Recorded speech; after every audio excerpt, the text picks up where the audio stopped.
सोचो अगर एक कम्युनिटी डिसाइड करे कि आप शादी कैसे करोगे, कितने लोग बुलाओगे, डीजे बजाओगे या नहीं, बर्थडे सेलिब्रेशन कर सकते हो या नहीं, किससे शादी कर सकते हो, कितना खर्चा कर सकते हो, अगर तुमने मना किया तो तुम्हें समाज से बाहर कर दिया जाएगा। ये कोई मूवी का सीन नहीं है, ये है गुजरात के ठाकुर सेना का नया बंधारण। 4 जनवरी 2026 में गुजरात के 3 जिलों में बना है ये बंधारण, और थोड़े ही दिनों में वो संविधान ने समाज में ही दुश्मनी खड़ी कर दी। संविधान कुछ अच्छे भी थे और कुछ बुरे भी। ये संविधान राजकीय नेताओं के मुंह से निकले शब्दों पे और समाज को साथ लेके बनाया था ये बंधारण, लेकिन वही संविधान उन बनाने वाले नेताओं पे नहीं लागू हो रहा, और कोई समाज का ही आम इंसान करे तो वायलेटेड द रूल। ठाकुर समाज एक गुजरात का बड़ा ओबीसी कम्युनिटी है। समाज के लोगों ने अपने ट्रेडिशन और सोशल प्रैक्टिस को स्टैंड करने के लिए ये सामाजिक बंधारण बनाया। एंगेजमेंट शादी में लिमिटेड गेस्ट, शादी डिफाइंड मंथ में करना, और जान बारात में जितनी लिमिट है उतनी आप गाड़ियां ले जा सकते हो। नो डीजे, डीजे का फुल बैन, मामेरा ओढ़ामना में ओवर स्पेंडिंग बैन, हल्दी एंट्री डिटेल्स बैन,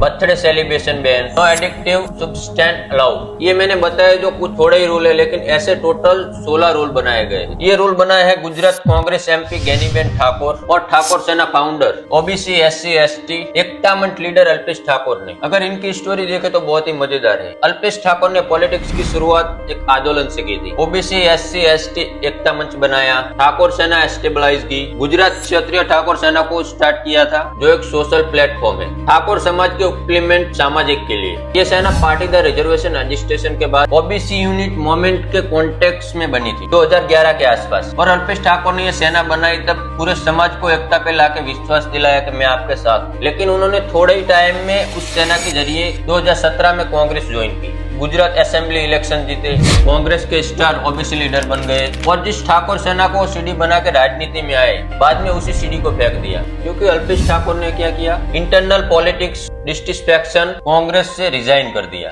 और 2019 के बाद बीजेपी ज्वाइन की। मतलब कि उन्होंने राजनीति में आने के लिए ही सिर्फ और अपने भले के लिए एक सेना की कम्युनिटी बनाई, और उसके बाद सब खत्म हो गया। ठाकुर सेना भी और उनके किए गए वो दारूबंदी, व्यसन मुक्ति वाले वादे भी, और कुछ इंसान लव मैरिज के रूल बना रहे हैं जिन्होंने खुद लव मैरिज किया है, और फिर भी कहते हैं मेरे परिवार और उनके परिवार ने आमने सामने बैठ के साथ मिलकर सहमति से किए हैं। फिर भी जो आपने किया उसको कहते तो लव मैरिज ही है। और अगर आपके रिश्ते इतने अच्छे थे तो फिर आप लव मैरिज करते ही नहीं, आप सीधा अरेंज मैरिज ही करते। ये एक राजनीति है, और राजनीति में बस यही होता है, अगर कोई राजनेता को ऊपर जाना है तो समाज का साथ लेगा, और समाज उसे ऊपर पहुंचा दे, समाज अपना देख लेगा, मैं अपना देख लूंगा। हर जगह यही होता है बस। फिर से सडनली आके उन्होंने ये जो 4 जनवरी का बंधारण बनाया है 2026 में, फिर से वही बिखरी हुई सेना को खड़ी की है। शायद लोग पहले का भूल गए होंगे, इसीलिए ये राजनीति के फिर से चक्रव्यूह में आ गए। ज्ञानीबेन ठाकुर का एकदम क्लीन स्टोरी है। जिस पार्टी में वो ज्वाइन हुई स्टार्टिंग से उसी पार्टी में काम किया, लेकिन 2026 में उन्होंने ये जो बंधारण बनाया उसमें कई लोगों ने इस बंधारण को सपोर्ट किया, ये समझ कर कि ये एक सोशल सुधार कदम है। लेकिन कुछ मेंबर स्पेशली यूथ इसके कुछ नियमों के अगेंस्ट भी बोल रहे हैं, जैसे कि डीजे बैन के खिलाफ साइड लेने वाले भी है, और उनका ये कहना है कि सबका लाइफस्टाइल अलग होता है और सब प्रैक्टिस फन लेवलहुड का पार्ट है। पब्लिक रिएक्शन मिक्स है, कुछ लोग समाज के एक्सपेंस और वेस्ट कम करने को पॉजिटिव कहते हैं, और कुछ लोग ट्रेडिशनल फन एक्टिविटीज और पर्सनल फ्रीडम को सपोर्ट करते हैं। लेकिन ये जो रूल है उसमें सबसे ज्यादा विरोध हो रहा है डीजे का। एक साइड से देखे तो सच में डीजे के रूल भी गलत ही है। डीजे समाज पे कुछ ज्यादा असर नहीं करता, जिनको अगर ले जाना है तो वो ले जाएंगे। अगर आपको डीजे बैन ही करना है तो फुल बैन चाहिए। जो आप अपनी पॉलिटिक्स मीटिंग में यूज करते हो वो भी डीजे होता है, और जो शादियों में बजाया जाता है वो भी डीजे होता है। अगर डीजे बैन ही करना है तो रूल सबके लिए सेम होना चाहिए, आपके लिए और जनता के लिए। आप भी बंद कर दो तो समाज भी बैन कर देगा। दूसरा है लव मैरिज। ये किसी समाज का रूल नहीं है, ये पूरे भारत देश की बात है। बहुत सारे केस आपने देखे होंगे ऐसे,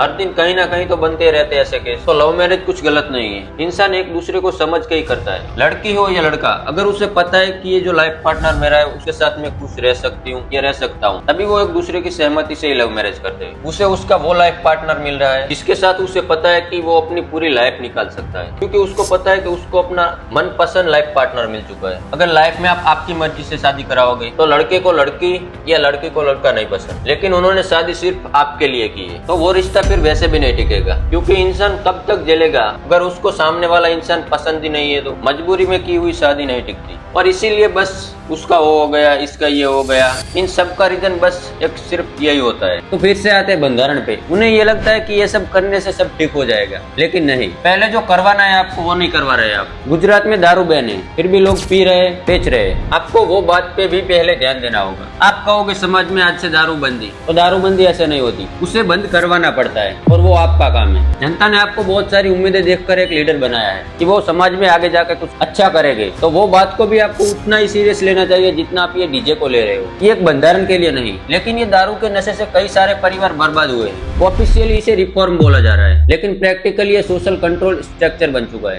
रूल समाज को सुधारते हैं, लेकिन जब रूल डर बन जाए तो समाज नहीं, सिस्टम बिगड़ता है। सवाल ये नहीं कि बंधारण सही या गलत है, सवाल ये है कि क्या सुधार समाज के लिए है या फिर समाज को कंट्रोल करने के लिए। अगर मान लो कोई परिवार के घर में खाना नहीं है या पैसे नहीं है, तो समाज नहीं कहता कि उसके पालन पोषण की जिम्मेदारी समाज लेगा। अगर समाज ये नहीं कर सकता तो उनको ये भी हक नहीं है कि पारिवारिक फैसले को समाज डिसाइड करेगा। तुम्हें डीजे नहीं बजाना, सबकी अपनी लाइफ होती है, फैसले भी खुद के होते हैं, नहीं कि किसी और के। अगर कोई फैमिली बोले हम सिंपल शादी करेंगे तो ये रिफॉर्म है, पर अगर समाज बोले कि तुम सिंपल शादी करोगे तो ये कंट्रोल होता है। डिफरेंस सिर्फ परमिशन और प्रेशर का होता है। और जब रूल पनिशमेंट के साथ आए, सोशल बाइकआउट के साथ आए, कम्युनिटी प्रेशर के साथ आए, तो वो एक सुधार सिस्टम नहीं रहता, वो सोशल पॉलिसिंग सिस्टम बन जाता है। हर कम्युनिटी में सुधार जरूरी होता है, पर सुधार के 3 प्रिंसिपल होते हैं: चॉइस, कंसेंट, अवेयरनेस। बंधारण किस प्रोसेस से बना है? स्ट्रॉन्ग सोसाइटी अवेयरनेस से बनती है। डिसिप्लिन जब अवेयरनेस के साथ हो तो उसे सुधार बोलते हैं। डिसिप्लिन जब फेयर के साथ हो तो उसे कंट्रोल बोलते हैं। इस वीडियो को कोई भी पर्सनली ना ले, this is not anti community content, this is awareness content. तो फिर मिलते हैं कैसे ही नए वीडियो में, तब तक के लिए जय हिंद, जय भारत।